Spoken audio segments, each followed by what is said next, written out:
Hello everyone. আজ আমি যাচ্ছি মানি স্কোয়ারের হপি পোলা। আজ আমি একটি রেস্টুরেন্ট কাম বার এক্সপ্লোর করব। তো চলো ভেতরে ঢুকে দেখা যাক এখানকার পরিবেশ অ্যান্ড খাবার দাবার কেমন ছিল। ভেতরে ঢুকতেই পরিবেশটা আমার খুব ভালো লাগে। লো লাইট অ্যান্ড মিউজিকে ভেতরের অ্যাম্বিয়েন্সটা খুব সুন্দর করে রেখেছিল। আমি কিন্তু প্রথমেই বলেছি এটি একটি রেস্টুরেন্ট কাম বার। এখানে ফ্যামিলি বা বন্ধুদের নিয়ে অনায়াসে ড্রিঙ্ক করার ব্যবস্থা আছে।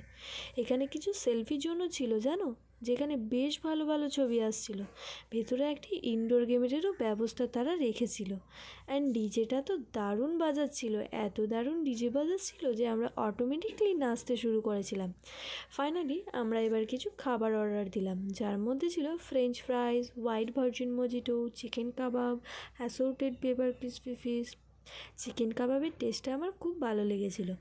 তারপর আমরা আরও কিছু ডিশ অর্ডার করলাম, যার মধ্যে ছিল sizzling garlic bhetki tikka, barbecue Schezwan baby corn, 250 degree roasted chicken pizza, যেটা স্লাইসগুলো ছিল অনেক বড় অ্যান্ড টেস্টও খুব সুন্দর ছিল। তোমরা গেলে নিশ্চয়ই ট্রাই করো। দেন আমরা একটু কাপল ডান্স করলাম, একটু গ্রুপ ডান্স করলাম। আলটিমেটলি হপি পোলাতে আমরা খুব মজা করলাম।